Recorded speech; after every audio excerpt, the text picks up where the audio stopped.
All right, guys, welcome back. It's me, Daniel, VintageMagic.com, and yep, I'm back in town after doing a deal again.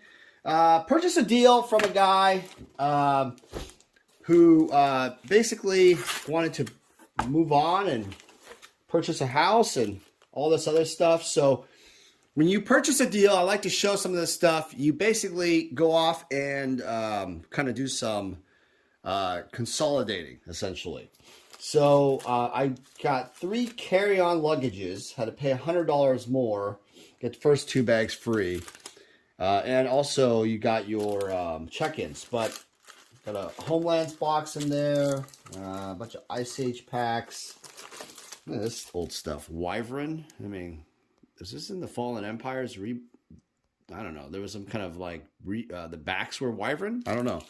So these ones I've already taken care of. They all look there. They all look like they came fine from the what do you call it, the airport. So I'm gonna go ahead and move this out.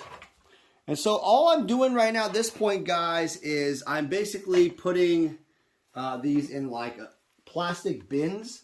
You can buy them at Costco very easily yourself. Purchase your own plastic bins. So next is this Arabian Nights packs. These ones here, look at this old box. Look at that. Wow, this collection was awesome. All 60 packs. Look at the damage on this, just the box, but it held up, the packs and everything. Really nice packs. I'm gonna break it out, and I've decided, well, so the more valuable stuff, you obviously would use like a gun safe, or even better yet, going to the bank, getting a better safe. I've thought about grading these, but the problem is the quality of them. Some of them are good, some of them are bad. But they're not really bad. That's the thing. They're not necessarily bad. They've just been in humidity, probably. The guy said it was in his garden shed for a while. Not sure what that means, but at least Southern California, it's not a lot of humidity. But this box even taped up and everything. That's pretty cool, but at the same time, you know, pretty wild, right? The conditions these cards have been in. So yeah, so what I'm going to do is I have another Arabian Nights box right here that is nicer, as you can tell. There's no damage or anything, tape. And I'm just going to put them in the box. I think my plan for these are just to put them in the bank. And just kind of have them stored more of a temperature controlled. So as far as pack rating is concerned, I mean, these would all get like 8s without even looking at it. Some of them 9s. I mean, I guess the 10s is where the money is at. But like the pack like this, really clean. This pack's really crisp and clean. I mean, you know, it'd probably get a 10, you know, but the thing is, if you look at the pack rating prices, oh my God, they're like ridiculous prices. And I don't even know if there's even a premium to even grade the packs. That's the thing. Obviously, so this is going to be like a long-term thing, you know, I don't even know. So a total of 60 packs. I'll just count them again. 1, 2, 4, 5, 6, 7, 8, 9, 10.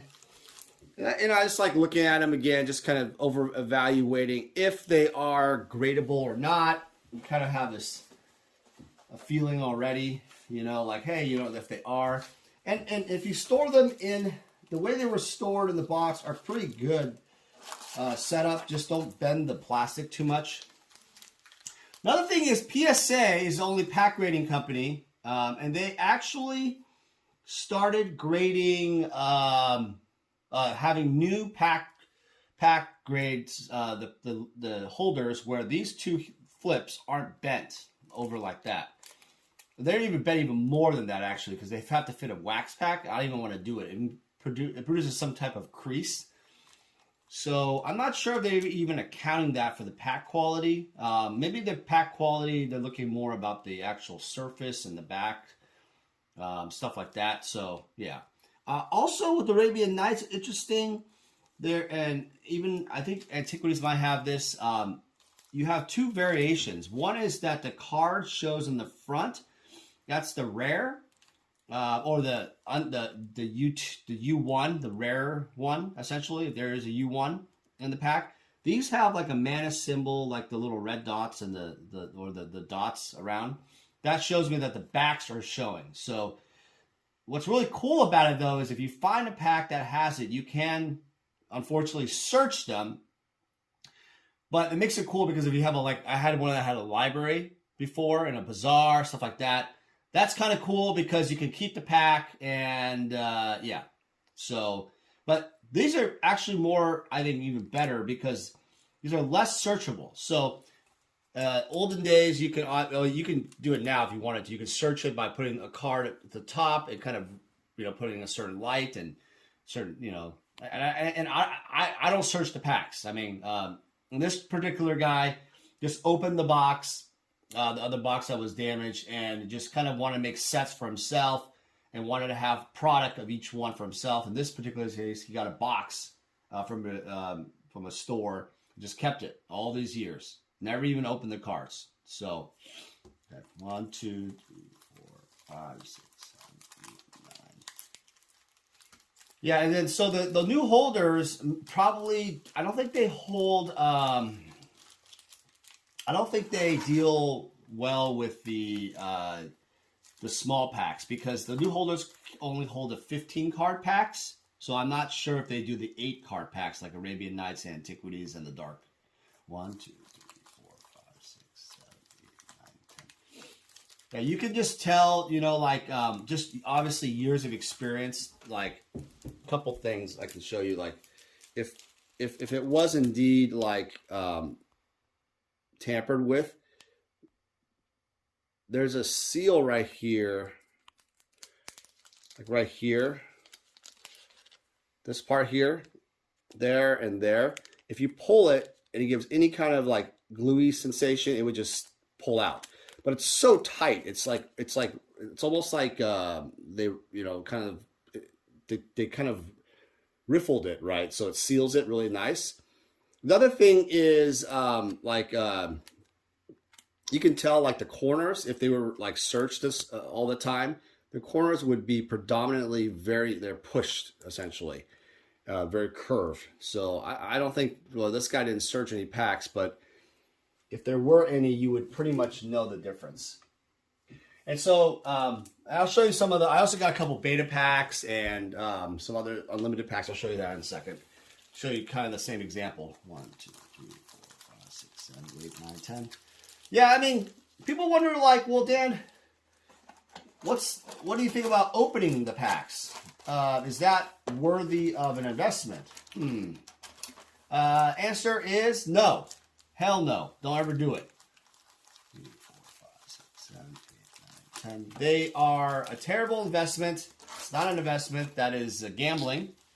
You might as well go to the casino. And that's the way I would say it. 1, 2, 3, 4, 5, 6, 7, 8, 9, 10. Because, the problem is when you open the packs, there's cards in there that are just worth, I mean, Arabian Nights is a very valuable set, but these packs are anywhere from $2,000 to $3,000 low end, and then, you got high end prices that could be more. And like, I don't know, Bazaar could be like 4, maybe if you grade it, you can get like 5, 6, 7,000, but that's, I mean, if you get graded packs, that could be worth that much too, depending on the grade. 1, 2, 3, 4, 5, 6, 7, 8, 9, 10. So all 60 packs. And, a lot of times you have to understand, you got to look at the provenance of these packs. I buy from WotC employees or people with a really good story, people that want to be recorded, or they'll give you their ID, stuff like that. So that they are like, they're not just, it's not like a stolen thing. It's not, it's not a theft. So this box will just go in the bank and that's done right there. All right. So I'm going to focus there. Yeah, I think you got to just have some gut feeling to it all. Obviously, this deal was multiple 6 figures. So, I mean,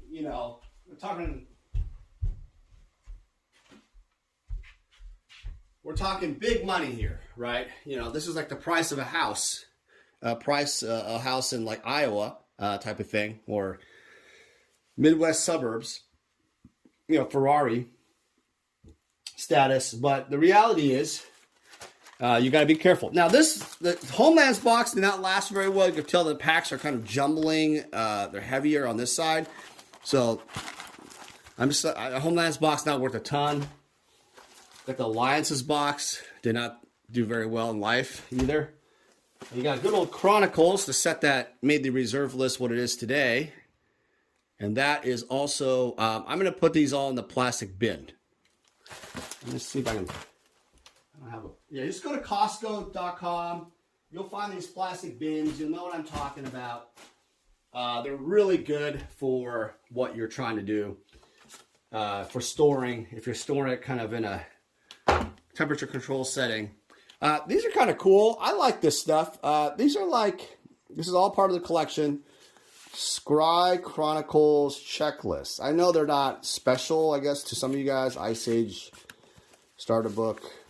These are like when you get the gift sets for Magic the Gathering, the revised, you get these books. These are kind of cool. I mean, I like it. I think they're kind of cool. They're kind of like Magic Gathering history. This is a pocket guide, a player's guide to Magic the Gathering.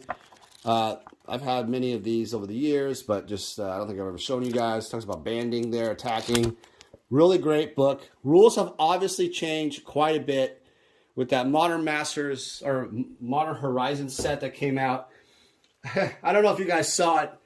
Pretty insane. They did a legendary card as a Star Trek dude and Illuminati here.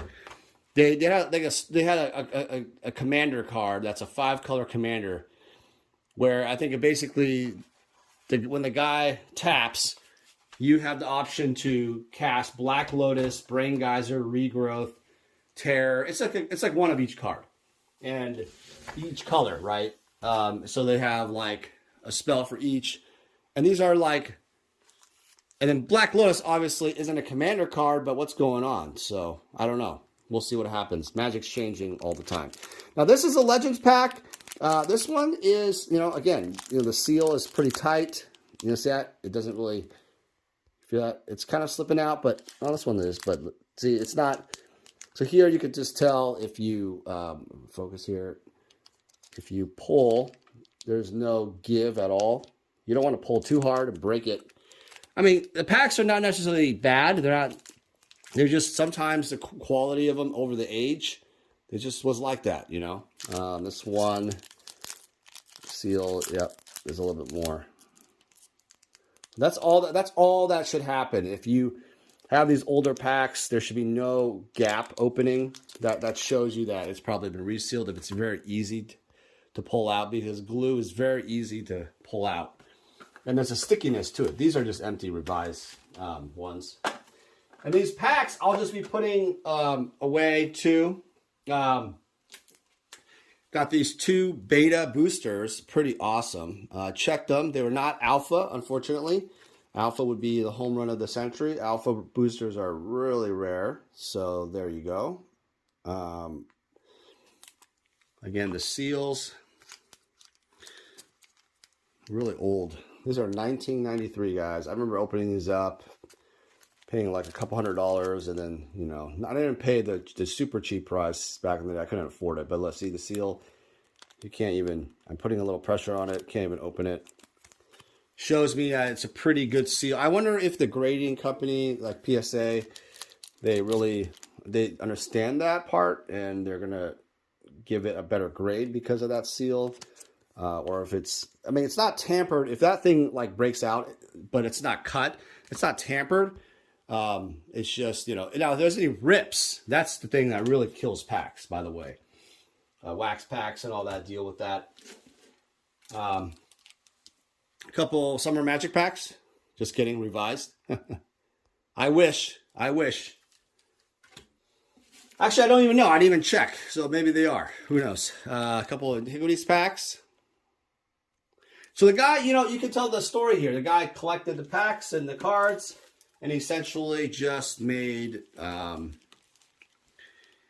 basically 4 unlimited packs, booster packs. He just basically made sets for himself. I don't think he opened them all like this all the sets, like to get the packs, because there wasn't a lot of loose cards. But he just wanted to collect like a variation of each. I do have 2 unlimited starters actually, and so this seal, this is the worst one right here. It's kind of, it's not bad. It's all sealed up and stuff. Right here, just a little bit of a flip, but yeah, if you peeled it around and open it, that's the game is over, you know. So you might as well just sell it as an open one. But this one's definitely still sealed, which is nice.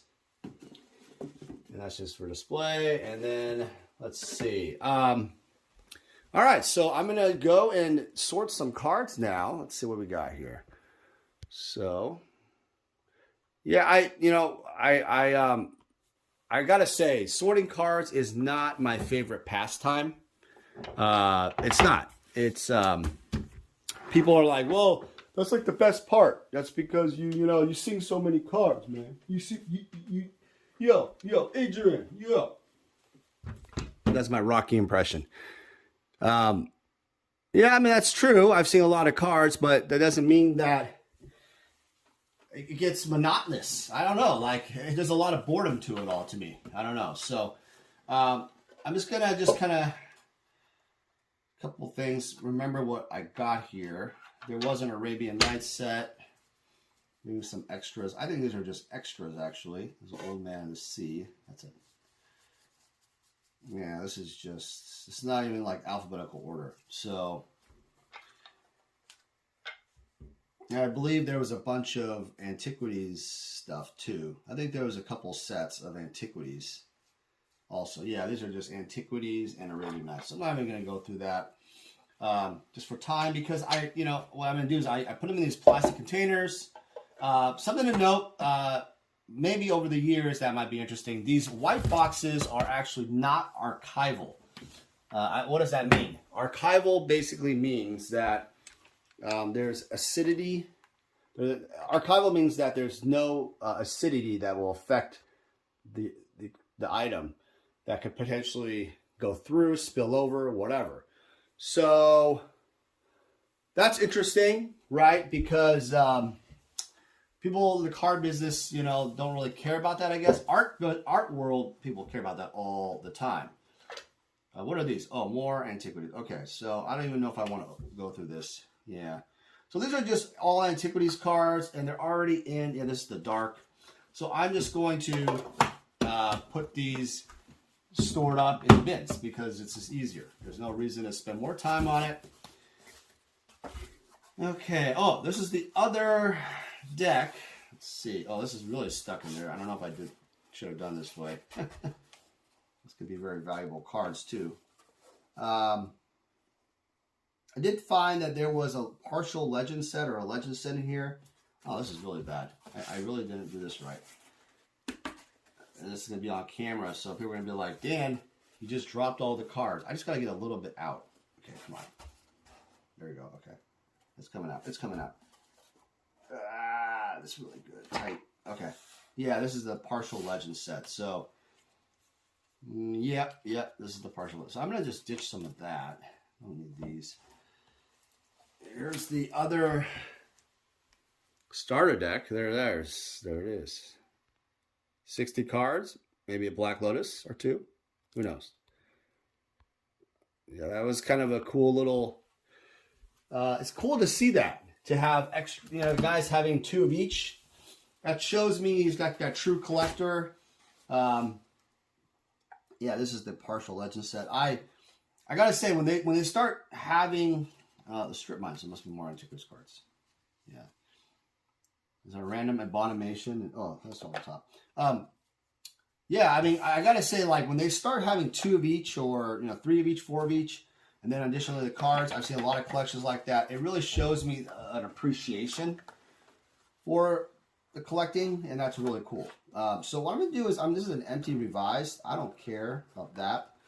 That ever gets. How am I gonna do this? I don't want to do that because how this Illuminati? This is thinner, right?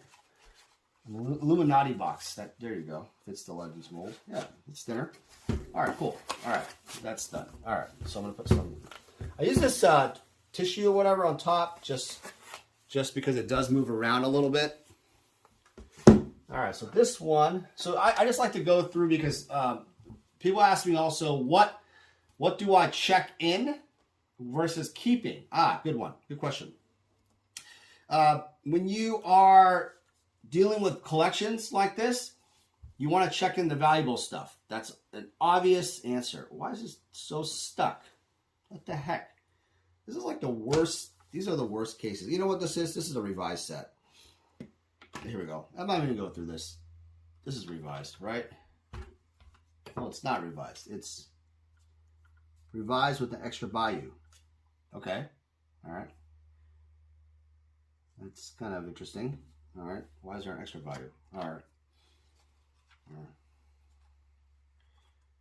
Or more extra antiquities cards. Okay. Yeah, I found a lot of extra of these dual lands. 1, 2, 3, 4, 5, 6, 7, 8, 9, 10. Okay, so these are all part of that. No, a little scratch there. I think that was caused before because I opened it. That sucks. You know what? I need to figure that out, actually. This case sucks. Now, hold on. See, that's a terrible thing, actually. Terrible thing. Terrible. So how am I going to prevent that from happening again? It's so, like, compact in there. So when I open the thing, it kind of hit there. So there's 2 extra cards. I think what I'm going to do is I'm just going to take a tissue, or one of these tissues. Yeah. That's annoying. That is annoying. It's like that's a really minor scratch, but there you go, guys. That shows you right off the gate. When you deal with these old cases, you gotta be very careful and just make better decisions, you know. That just scratched. I mean, the bio's not, I mean, that could have been gradable. I mean, it's a nice card. It's going to get a 9 anyway, but that could have been the difference, right, from a 9.5 to a 9 right there. Okay. All right, so I didn't even open these yet. I think these are just, oh, you know what? Yeah, these are just Homeland set, Fallen Empires, Alliances, and Chronicles. So that's a set of each. Okay, that's cool. All right. And then these are just extras. I already know that. So these little bins were part of the collection. I'm just going to leave it alone. Let's see what this is. This is, yeah. This was really cool. These were just a bunch of unlimited cards in the collection and a lot of unlimited cards. So I'm not going to bore you guys with this. I'm going to go through this and look at what was in here. But yeah, I think that's basically it. I think everything came really well. You know, everything was packed really tight. I forgot to mention, what would I check in for the rest? The rest of the stuff I checked in was more of the bulk, like the Alliances box, Chronicles, stuff that is more like this type of thing. You know, these kind of boxes. So, right. And then no movement at all, right, type of thing. And that's what you want to have. You know, you want to make sure you compact the cards, some tissue paper, and then they're all safe when you get there. Obviously, there's always a chance the TSA opens it up. So sometimes I mark the boxes 1, 2, 3, 4, 5. But in this case, there's a lot of bulk cards, so there was not need to do that. All right, guys. I hope you guys are doing well. Hope you guys enjoyed the video. Another kind of Daniel rambles, but showing you kind of how I do it type of thing. And hope you guys are doing well. We'll talk soon. Thanks. Hey everyone, it's me, Daniel with VintageMagic.com. I want to share with you more about how we handle consignments. So to begin the consignment process, we actually need to start with the consultation service. In this consultation, I will determine what you're looking to do. And generally, consigners usually tell me, hey Dan, I'm looking to sell my items and maximize the value of their collection. After we determine through the consultation, I usually like to do an appraisal process. And an appraisal process in terms of a consignment is more fitted towards authenticity and valuation for current market values. From there, after a contract is crafted and signed, we will then receive the items from you The reason why our consignment process is very thorough is we also identify cards that could be graded so then they can maximize higher dollar values. So the payment process is very simple. Once we have sold your items, you'll get an updated ledger and we will process payment for whatever form of payment you need. As a consignor, you're gonna experience our white glove service. What that means is I'm gonna personally handle your collectibles from beginning to end. And rest assured, the client that purchases your collectibles will also receive the same white glove service. It's a signature service that I really pride myself on in working closely with my clients. Vintage Magic. Game, collect, invest. For more information about our consulting and professional services, visit vintagemagic.com.